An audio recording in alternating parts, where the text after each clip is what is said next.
হতাশা মাদক দিয়ে দূর হয় না। হতাশা দূর হবে, বলে দিব, তিনটা জিনিস, মাত্র তিনটা। কয়টা ভাই?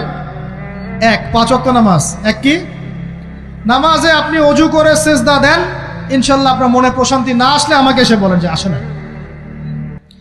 চোখের পানি, মনের আবেগ যা আছে আপনার ভিতরে, কষ্ট, দুঃখ, যন্ত্রণা, সব আল্লাহকে ঢেলে দিবেন ইনশাল্লাহ। নিজের আবেগ ধরে রাখবেন এখানে, আপনি আল্লাহর জন্য ঢেলে দিবেন। মানুষকে আবেগ দেখে কি লাভ? মানুষ আপনার চোখের পানির মর্ম বুঝবে? মানুষ কি মানুষের চোখের পানির মর্ম বুঝে? আপনার পিতা যদি মারা যায়, আমার কাছে এসে দোয়া চান কান্নাকাটি করে, আমি দোয়া করতে পারবো, কিন্তু আমি কিন্তু আপনার ফিলিংসটা বুঝতে পারবো না। আপনার অনুভূতি কে বুঝতে পারবেন? আল্লাহ পাক আপনার ঘাড়ের রগের চেয়েও কাছে আছে। সুবহানাল্লাহ, সুবহানাল্লাহ। আল্লাহ পাক ঘাড়ের রগের চেয়ে কাছে আছে। গতকালকে বাংলাদেশের একজন বরেণ্য আলেমের সাথে একটা কনফারেন্সে ছিলাম। উনি বলছিলেন যে এক ব্যক্তি, এটা শোনেন, এক ব্যক্তি খুব তার শখ যে তিনি সাহাবীদের মতো নামাজ পড়া শিখবেন। কথা বুঝতে পারছেন?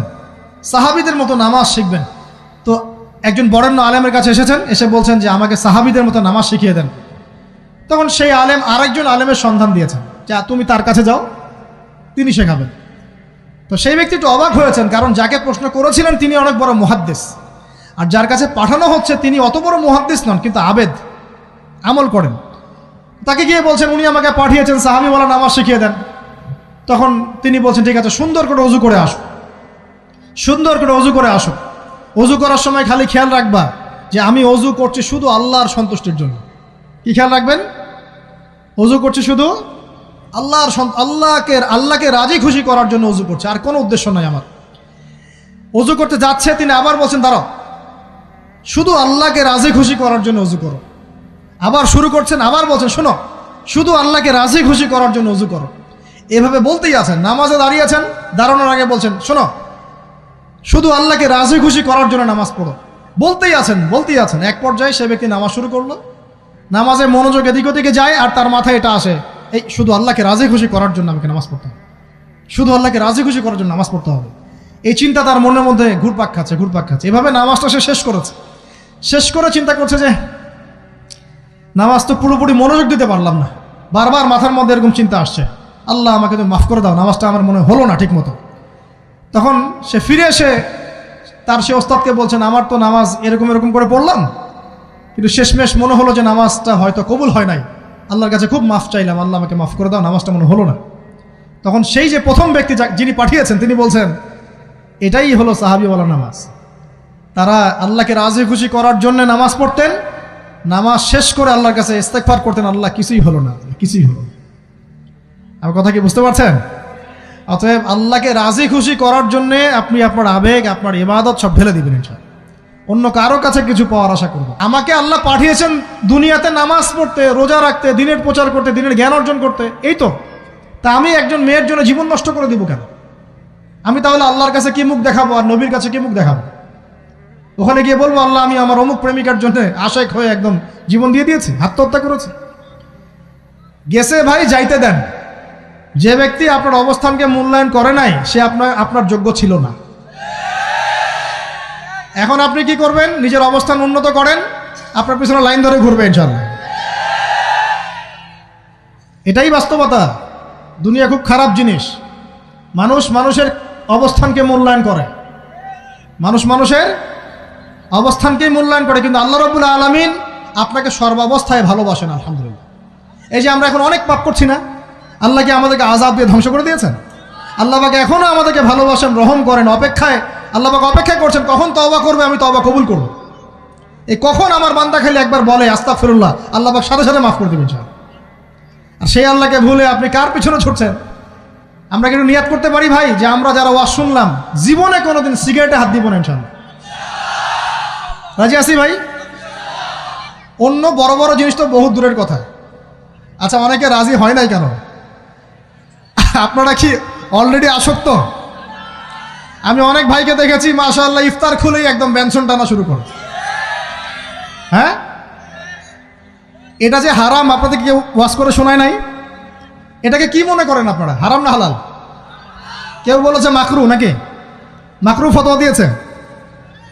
মাকরু শব্দের অর্থ জানেন আপনি? মাকরু শব্দের অর্থ কি একটু শোনেন। সূরা বনী ইসরাঈল খুলবেন। কোন সূরা? সূরা বনী ইসরাঈল আল্লাহ পাক বলছেন, আমি বনু ইসরাঈলকে এই কাজগুলো করতে নিষেধ করেছিলাম। কোন কোন কাজ? জেনা করো না, জেনার ধার কাছে যেও না, এতিমের মাল আত্মসাৎ করো না, শিরিক করো না ইত্যাদি। যারা আলেম আছেন তারা আমার কথা বুঝবেন। এই কাজগুলোর পরে আল্লাহ পাক বলছেন যে এই প্রত্যেকটা কাজ আল্লাহর কাছে মাকরুহ, অপছন্দের। কিসের? অপছন্দ। আর এটাকে আপনি সহজ মনে করছেন? নিয়াত করি আল্লাহ পাকের সন্তুষ্টির জন্য আমরা কোনোদিনও মাদকের সাথে সম্পৃক্ত হব না ইনশাআল্লাহ। আর বিশ্বাস করেন, শুধুমাত্র মাদকদ্রব্য নিয়ন্ত্রণ অধিদপ্তর এই আইন কানুন এগুলো দিয়ে, জরিমানা দিয়ে মানুষকে মাদক ছাড়ানো যাচ্ছে না, যাবে না। কেন যাবে না এটা আপনারা খুব ভালো করেই জানেন, আমি বলতে চাচ্ছি না। অনেক সময় মাদক বিরোধী কনসার্ট করে মানুষ, মাদক বিরোধী কনসার্টে ওঠার আগে এক বোতল ডাইল খেয়ে আসে আগে। এগুলো কি বাস্তব কথা বলছি না অবাস্তব কথা বলছি?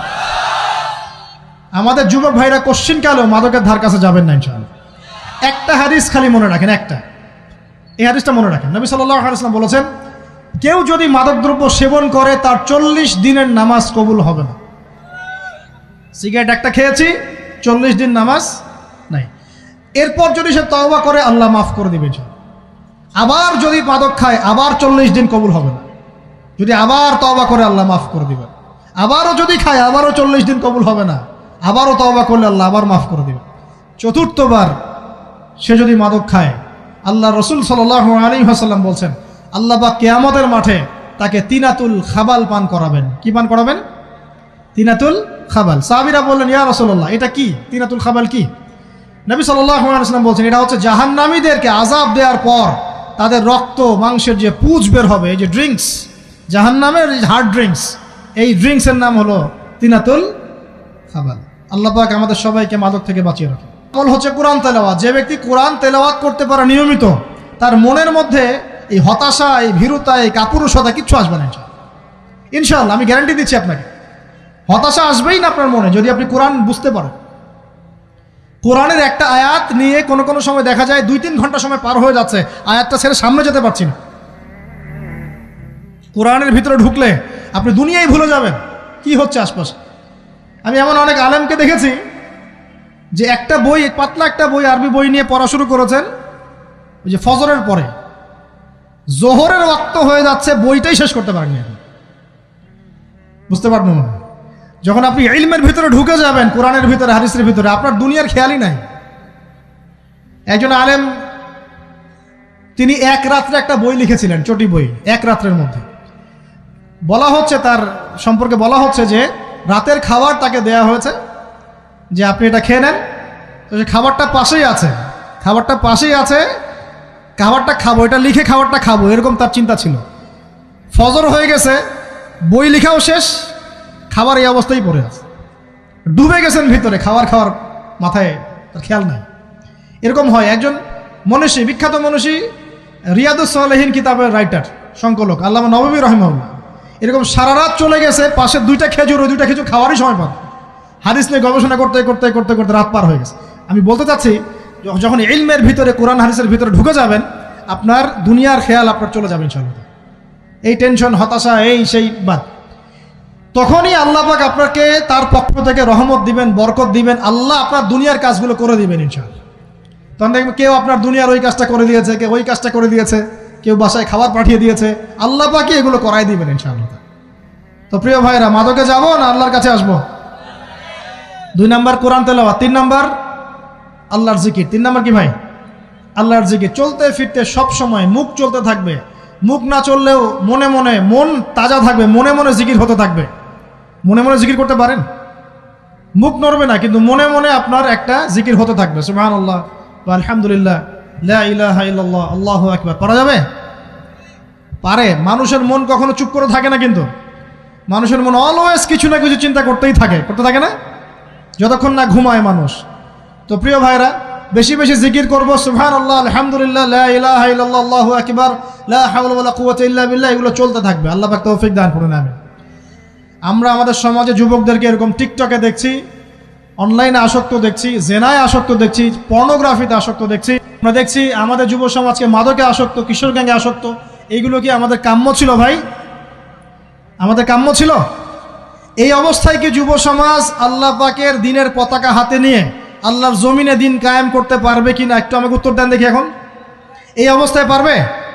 অতএব অবস্থার উন্নতি করতে হবে কি না? উন্নতির জন্য রাজি আছে কিনা ইনশাআল্লাহ?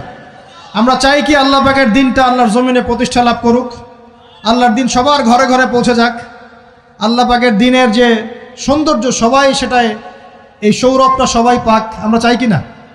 সমাজে শান্তি প্রতিষ্ঠা হোক, আবার সেই রাসূলের মতো যুগ চলে আসুক, আমরা চাই কি না?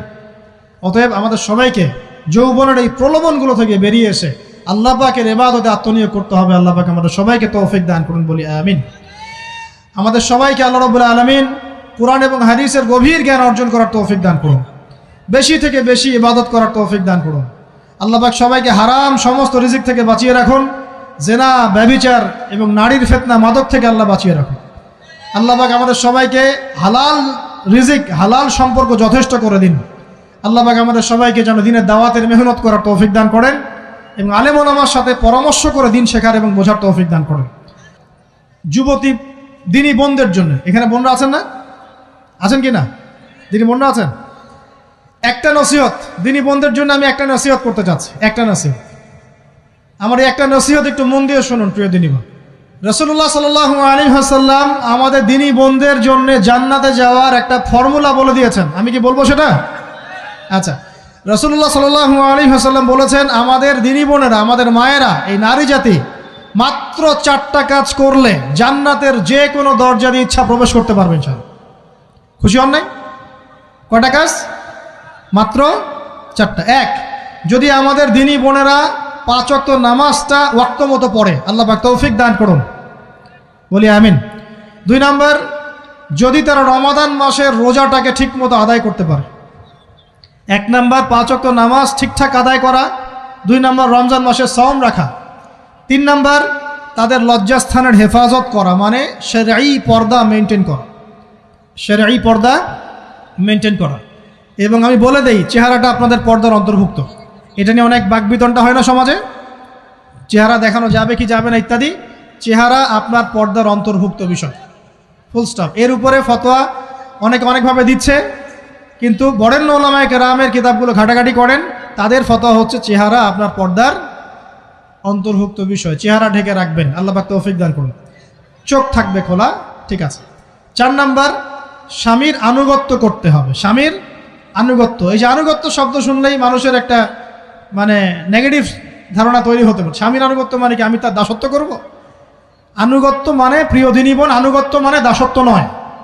আনুগত্য মানে কোরআন সুন্নাহর যে বিধানগুলো আপনার স্বামী আপনাকে পালন করতে বলবে, আপনি সেগুলো করবেন, আপনি করতে বাধ্য। কিন্তু স্বামী যদি কোরআন সুন্নাহর বাইরে কিছু করতে বলে, সেটা মানতে আপনি বাধ্য নন। স্বামী যদি আপনাকে বলে যে সুদ খাও, এই সুদী এনজিওতে আসো, নাম লেখাও। স্বামী যদি আপনাকে বলে যে আসো বেপর্দায় বাইরে যাই, সাজুগুজু করে বের হও, চলো ঘুরে আসে বেপর্দায়। স্বামী যদি বলে দেবরকে একটু খাবারটা দিয়ে আসো, আমার অফিসের কলিগ আসছে, খাবার পরিবেশন করো, আসো ডাইনিংয়ে আসো। এই যে হারাম কাজ, বেপর্দার আদেশ করছে, সুদের আদেশ করছে, আপনি সেগুলো পালন করবেন না। কিন্তু হালাল বৈধ যে কোনো বিষয় আপনি স্বামীর আনুগত্য করবেন, এটা আপনার উপর ফরজ। এই 4টা কাজ যদি আপনি করতে পারেন, জান্নাতের যে কোনো দরজা দিয়ে ইচ্ছা আপনি প্রবেশ করতে পারবেন ইনশাআল্লাহ। আল্লাহ পাক আমাদের দিনী বোনদেরকে এই 4টা কাজ করার তৌফিক দান করুন। আমাদের সবাইকে আল্লাহ পাক জান্নাতের জন্য কবুল করুন, বলি আমিন।